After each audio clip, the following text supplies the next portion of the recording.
நீங்கள் பார்த்துக் கொண்டிருப்பது உங்கள் விஜய். இப்ப என்னங்க பண்றது? நாம அர்ச்சனாவை எப்படி அவங்க மாமியார் வீட்டுக்கு அனுப்பி வைக்கிறது? அவளும் பிடிவாதமா போக மாட்டேன்னு உட்கார்ந்துகிட்டு இருக்கா. கொஞ்சம் யோசிச்சு பாருங்க. ஒருவேளை அவங்க மாமியார் வீட்டுல அவளே வந்தா வரட்டும், நாம போய் கூப்பிடக்கூடாதுன்னு முடிவு எடுத்திருந்தாங்கன்னா அவன் நிலைமை என்ன ஆகுறது?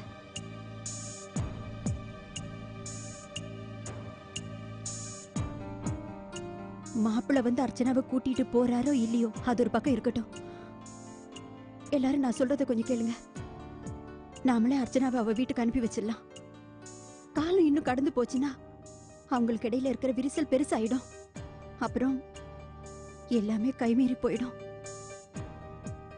நான் சொல்றத கொஞ்சம் கேளுங்க. உங்க பிடிவாதத்தை கொஞ்சம் விட்டுடுங்க. அர்ச்சனாவுக்கு சொல்லி புரிய வைங்க. இத பாரு ராதிகா, தேவையில்லாம கற்பனை பண்ணாத. இப்படியே இந்த நிலைமையில அர்ச்சனா அங்க போறது நிச்சயம் சரியா இருக்காது. ஆமாமா, கார்த்திகை பார்த்த உடனே அர்ச்சனா காரை விட்டு இறங்கி போனால, அவகிட்ட பேசவும் இல்ல, அவளை ஏற எடுத்து பார்க்கவும் இல்ல, அப்படியே கார் எடுத்துட்டு போயிட்டாரு. பாவம் நம்ம அர்ச்சனா இன்னைக்கு நாள் பூரா அழுதுகிட்டே இருந்தா. நாம அர்ச்சனாவை அங்க அனுப்பி வச்சதுக்கு அப்புறமும் அவ இதே மாதிரி அழுதுகிட்டே இருந்தா. அப்பா சொல்றதாம சரியா இருக்கும். நாம அர்ச்சனாவை அங்க அனுப்புறதுக்கு முன்னாடி அவங்க வீட்டுல எல்லார்கிட்டையும் சொல்லிடுங்க. இனிமேல இந்த மாதிரி நடந்துக்கிட்டாங்கன்னா அதை பார்த்துக்கிட்டு நம்மளால சும்மா இருக்க முடியாது. வாய் மூடு சூர்யா. இஷ்டத்துக்கு பேசிட்டே போற. நாம பொண்ணு பெத்தவங்க. கட்டி கொடுத்த பொண்ணு வீட்டுல வந்து உட்கார்ந்துருக்கானா 4 பேர் என்ன பேசுவாங்கன்னு உனக்கு என்ன தெரியும்? அம்மா, அவங்கள விட்டு தள்ளுங்க. பேசுறவங்க பேசிக்கிட்டே தான் இருப்பாங்க. நாம நம்ம அர்ச்சனாவை பத்தி மட்டும் தான் யோசிக்கணும். போதும்.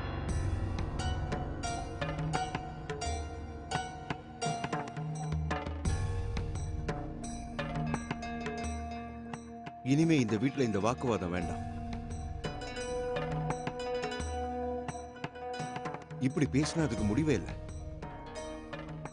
இன்னைக்கு அர்ச்சனா என்ன சொன்னான்னு நீ கேட்டல. அப்புறம் சூர்யா, நீயும் ஞாபகம் வச்சுக்கோ, எந்த விஷயத்துக்குமே காலம் நேரம்னு வரணும். இப்படி கோவப்பட்டு முடிவெடுத்தா அது சரியா வராது. ஆனா அப்பா, முதல்ல அர்ச்சனாவை பத்தி யோசிமா. இந்த வீட்ல அவளை எப்படி அமைதியா வச்சிருக்கிறதுன்னு யோசி. அவ எவ்வளவு கவலையா இருக்கா. இப்படியே இருந்தானா வீடே சோகமாயிடும். அது நல்லா இருக்காது இல்லையா? அம்மா, நீங்க ஏன் புரிஞ்சுக்க மாட்டேங்கிறீங்க? பிறந்த வீட்லயே அவ இவ்வளவு நாள் இருந்தான்னா ஊர் என்னதான் சொல்லும்? ராதிகா, 4 பேரு 4 விதமா சொல்றதுக்கு முன்னாடி மாப்பிள்ளையே வந்து அர்ச்சனாவை கூட்டிட்டு போகத்தான் போறாரு.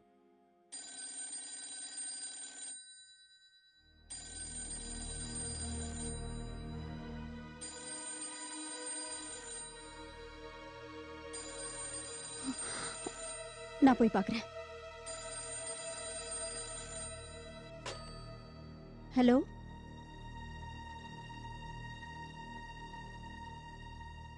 என்ன?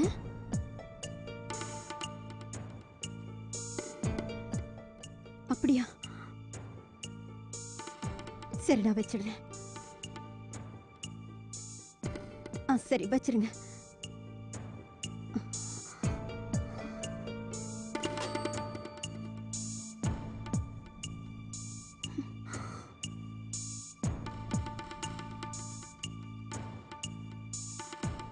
என்னாச்சு ராதிகா? அம்மா, யார் போன் பண்ணாங்க?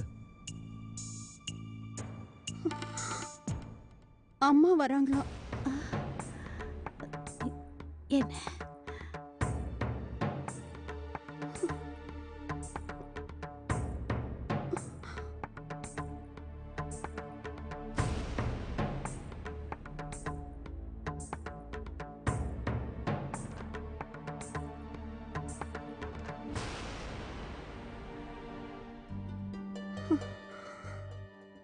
இப்ப என்ன பண்றது? அம்மா அர்ச்சனாவை இந்த வீட்டுல பார்த்தாங்கன்னா அவங்க சும்மா இருக்கவே மாட்டாங்க. எல்லாரையும் கேள்வி கேட்பாங்க. அவங்க அர்ச்சனா பிறந்த வீட்டுல இருக்க ஒத்துக்க மாட்டாங்க. ராதிகா, இப்ப எனக்கும் ரொம்ப கவலையா இருக்குமா. அவங்க பேச்ச தடுக்கிறதுங்கிறது யாராலையும் முடியாத காரியம். அதுவும் முக்கியமா இந்த மாதிரி சூழ்நிலையில. அம்மா, ஒரு வழி இருக்குமா? உங்களுக்கு அது சரின்னு படுதான்னு சொல்லுங்க. அது பேசாம நாம அர்ச்சனா விஷயம் அம்மாக்கு தெரியாம மறைச்சிடலாம். அப்படி எப்படி எல்லாத்தையும் மறைக்க முடியும்? இல்லைங்க, அப்புறமா சமயம் பார்த்து எல்லாத்தையும் சொல்லிக்கலாம். என்னம்மா, உங்களுக்கு என்ன தோணுது? ராதிகா சொல்றது சரிதானேப்பா.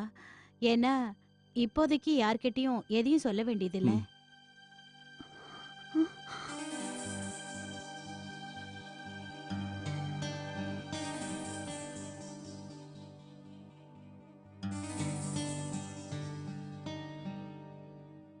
பாட்டி, நீங்க மருந்து சாப்பிட வேண்டிய நேரம் வந்துருச்சு.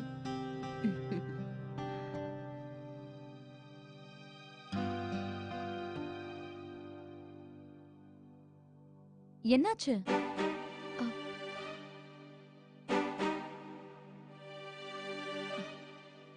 என்னாச்சுமா?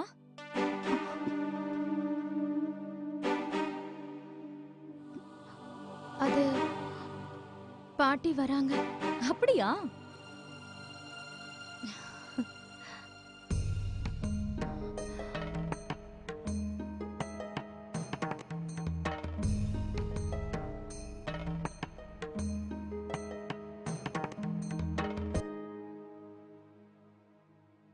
பாட்டி,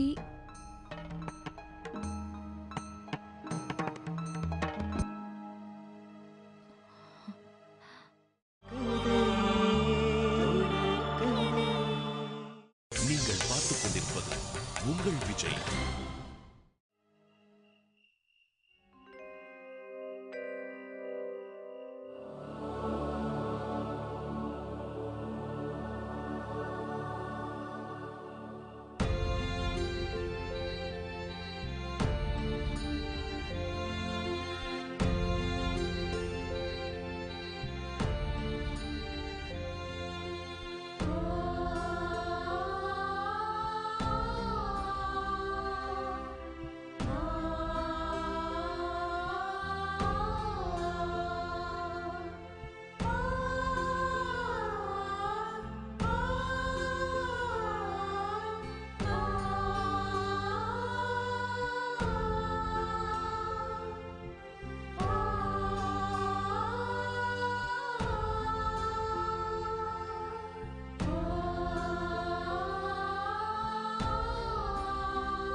இன்னைக்கு நான் டீ கொடுக்கிறேன்.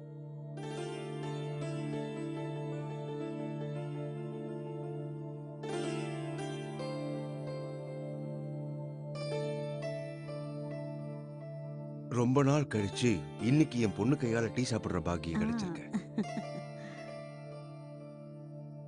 ஆனா அப்பா, வந்தனா என்னை விட சூப்பரா டீ போடுவா. எல்லாத்தோட அளவும் அவளுக்கு கரெக்டா தெரியும். அது என்னமோ உண்மைதான். அர்ச்சனா, நீ இங்க இருந்து உன் மாமியார் வீட்டுக்கு போனதுக்கு அப்புறம் உன் ரூமை அவ்வளவா யாரும் யூஸ் பண்றது இல்ல. இப்போ நீ இங்க வந்துட்டதுனால ஒரு புது ஐடியா. உன் ரூமை வேணா நாம புதுப்பிச்சுக்கலாம் இல்லையா? இந்த விஷயம் உனக்கு ரொம்ப பிடிக்கும்னு நான் கேள்விப்பட்டேன். மாமியார் வீட்டுல கூட உன் ரூமை நீ ரொம்ப அழகா மாத்திட்டேன்னு சொன்னாங்க. அவங்க எல்லாருக்கும் கூட அது பிடிச்சிருந்ததாமே. மாப்பிள்ளையே அசந்து போயிட்டாராமே.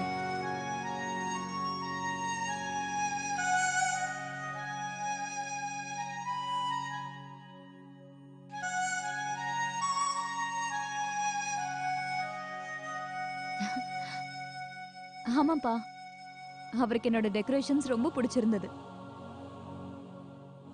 அவருக்கு அது பிடிக்குமோ இல்லையோன்னு எனக்கு ரொம்ப பயமாவே இருந்தது. அவரோட சாய்ஸ் என்ன மாதிரி இல்ல இல்ல. ஆனா என்னோட புகுந்த வீட்டுல எல்லாருக்குமே அது ரொம்ப பிடிச்சிருந்தது.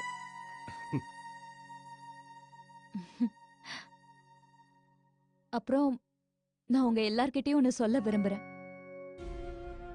என் புகுந்த வீட்டை பத்தி நான் இருக்கும்போது பேசுறதுக்கு யாரும் தயங்காதீங்க ப்ளீஸ். என் வாழ்க்கையே அவங்களோட கலந்ததுதான். இன்னைக்கு அவங்க என் கூட இல்லைன்னா என்ன? இதுக்காக அவங்க என்னைக்கும் என்னோட வாழ்க்கையில இல்லைன்னு ஆயிட முடியுமா? அவங்க எல்லாருக்குமே எப்பவும் என் வாழ்க்கையில ஒரு தனி இடம் இருக்கும். அப்புறம் நீங்க எல்லாரும் என்ன நினைச்சு தேவையில்லாம கவலைப்படவோ இல்ல டென்ஷன் ஆகவோ வேண்டாம். முன்னாடி இருந்த மாதிரியே எப்பவும் சிரிச்சுக்கிட்டே கலகலப்பா இருங்க.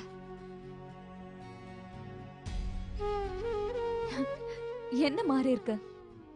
ஒண்ணுமே இல்லையே.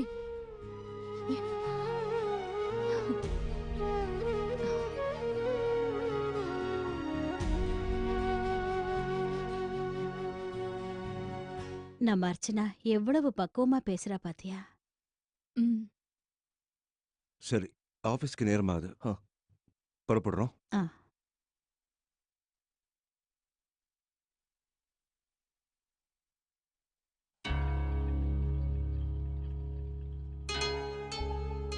என் மனசுக்குள்ள ஒரு விஷயம் நினைச்சா இன்னும் பயமா இருக்கு. அம்மா வந்துட்டாங்கன்னா பிரச்சனை இன்னும் பெருசாயிடுமே. என்ன ஆனாலும் சரி, அம்மாவுக்கு மட்டும் அர்ச்சனாவை பத்தின எந்த விஷயமும் தெரியவே கூடாது. வந்தனா, நீ கொஞ்சம் ஜாக்கிரதையா இருக்கணுமா? பிரச்சனை எதுவும் வராம பாத்துக்க. அவங்களுக்கு என்ன தேவைப்பட்டாலும் சரி, உடனே நீ தான் பார்த்து செய்யணும். இன்னொரு விஷயம், இதுல எந்த தப்பு நடந்துடக்கூடாது. இல்லனா அவங்க கத்த ஆரம்பிச்சிடுவாங்க. ஏன் தப்பு நடக்க போகுது? அதான் கூட நாமெல்லாம் இருக்கோம்ல. அதெல்லாம் சரிதான் சுகன்யா. எதுக்கும் ஒரு வார்த்தை பேசிடக்கூடாதுல்ல. ஞாபகம் இருக்குல்ல, போன தடவை வந்தப்ப எவ்வளவு குறைகளை கண்டுபிடிச்சாங்கன்னு. அப்புறம் வந்தனா, மொத வேலையா வெங்காயம் பூண்டு எல்லாத்தையும் சமையக்கட்டுல இருந்து எடுத்துரு. அப்புறம் அம்மாவோட பிளேட்டு கப்பு ஸ்பூனு எல்லாம் பளபளன்னு கழுவி வச்சிரு. மா, நீங்க எதுக்கும் பயப்படாதீங்க, எல்லாத்தையும் நான் பாத்துக்கிறேன். சரிம்மா.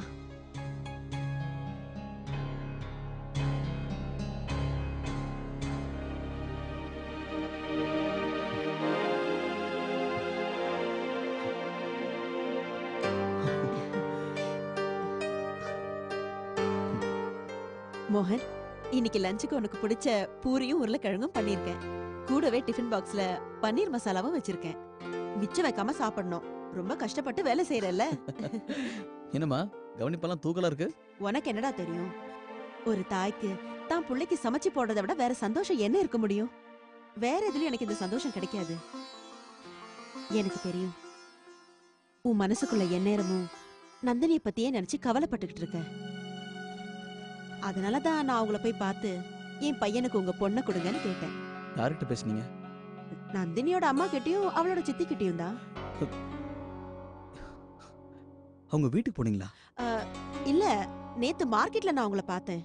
அன்னைக்கு நான் அப்படி பேசினதுக்காக அவங்க 2 பேர்கிட்டயும் போய் அன்னைக்கு நான் உங்க வீட்டுக்கு வந்து தப்பா பேசிட்டேன், என்ன மன்னிச்சிருங்கன்னு சொன்னேன். அது மட்டும் இல்லப்பா, உனக்கும் நந்தினிக்கும் கல்யாணம் பண்ணி வச்சா ரொம்ப நல்லா இருக்கும்னு சொன்னேன். என்னன்னு தெரியல, அவங்க பதில் எதுவும் சொல்லல. அங்கிருந்து பேசாமலே கிளம்பி போயிட்டாங்க. ஆனா நான் அதை தப்பா நினைக்கல. நான் உங்களை சமாதானப்படுத்திடுவேன், நீ கவலைப்படாத. நீ நிம்மதியா ஆபீஸ் போயிட்டு வா.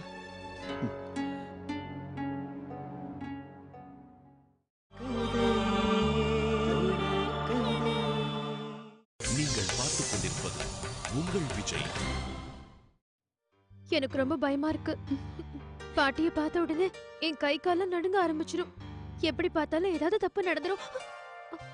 ஏமா, அவங்க வராங்கன்னு சொன்ன உடனே நடுங்க ஆரம்பிச்சிட்டியே. கொடுங்க, நீ நான் எடுத்து வைக்கிறேன். அப்புறம் தனு, கங்கா ஜலத்தை எப்பவும் கிச்சன்லயே வச்சிருந்தேன். அப்புறம் ஒரு முக்கியமான விஷயம், நீ என் வீட்டுக்காரர் இருக்கிற பக்கம் தலை வச்சு கூட படுக்க கூடாது. நாங்க சிரிச்சு பேசுறது மட்டும் அவங்களுக்கு தெரிஞ்சது அவ்வளவுதான், திட்டியே தீத்துருவாங்க. ஞாபகம் இருக்க வந்தராணி போன தடவை எப்படி திட்டினாங்கன்னு? வர வர உனக்கு வா ஜாஸ்தி ஆயிடுச்சு. போய் சீக்கிரம் சட்னி அரை. அப்புறம் பாட்டிக்கு தேவையான ஊறுகாவை தனியா எடுத்து வை. அப்புறம் கோகிலா பாட்டி, என்னம்மா? அவங்களுக்கு பிடிச்ச மாதிரி சமைங்க. என்னால மறக்க முடியுமா? போன தடவை அவங்களுக்கு எப்படி எல்லாம் சமைச்சு போட்டனோ அதே மாதிரியே செஞ்சிடுறேன். சரி தானோ, அவங்களுக்கு தேவையானதெல்லாம் எடுத்து வச்சிடலாம். வா. சரி.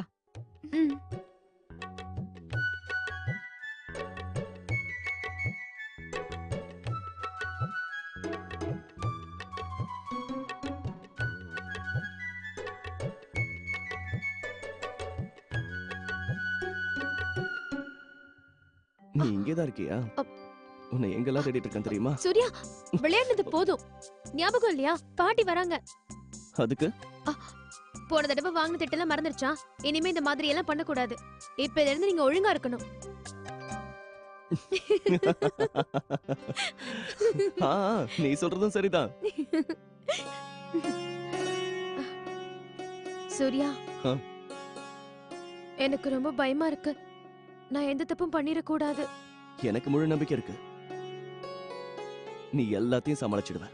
எந்த ப்ராப்ளமும் வராது. ஆனா ஒரு விஷயம் தான் பயமா இருக்கு. பாட்டியம்மாவுக்கு ஏன் அர்ச்சனா வீட்டுக்கு வந்தான்ற விஷயம் தெரியக்கூடாது. அதை பத்தி யோசிச்சா எனக்கும் கொஞ்சம் கவலையா தான் இருக்கு.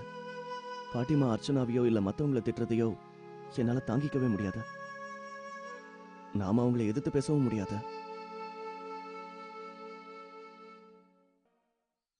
இனிமே உன்னோட சின்ன சின்ன வேலையில நீ தான் பாத்துக்கணும். எல்லாத்தையும் பொறுப்பா ஒழுங்கா பாத்துக்கணும். மத்தவங்களை விட்டு உன்னோட துணியாவது நீ ஒழுங்கா மடிச்சு வச்சுக்கணும். அம்மா உள்ள வரலாங்களா? வாப்பா. லக்ஷ்மி, அம்மா போய் பெரியம்மா கூட்டிட்டு வா. துணி எடுக்கிறவங்க வந்திருக்காங்கன்னு சொல்லு. சரிம்மா. நானே வந்துட்டேன். ரொம்ப நாளா ஆளையே காணோம். இவ்வளவு நாளா எங்க போயிருந்தீங்க? ஒண்ணும் இல்லம்மா, கொஞ்சம் வேலை அதிகம் அதான்.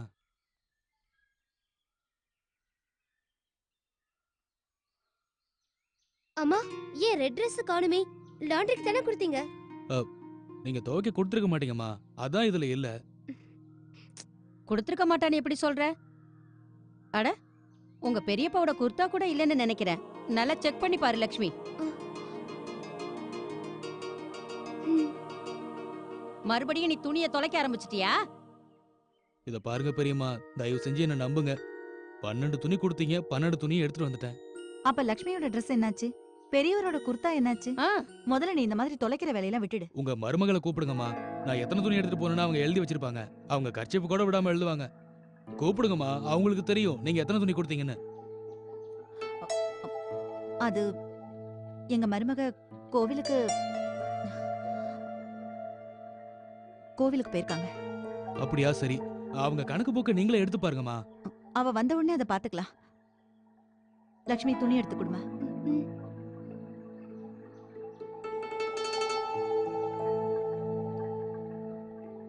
இப்போ இந்த துணி எல்லாத்தையும் எடுத்துட்டு போ. இதோட கணக்கு அப்புறமா பாத்துக்கலாம். சரிங்கம்மா. மொத்தம் 15 இருக்கு. சரிங்கம்மா, உங்க மருமகளை எழுதிக்க சொல்லுங்க.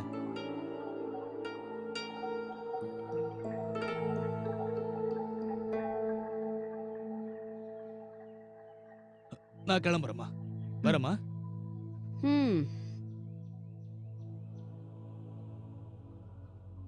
மருமக எங்கன்னு கேக்குறவங்களுக்கு நம்ம எத்தனை நாள் இப்படி பதில் சொல்ல முடியும்?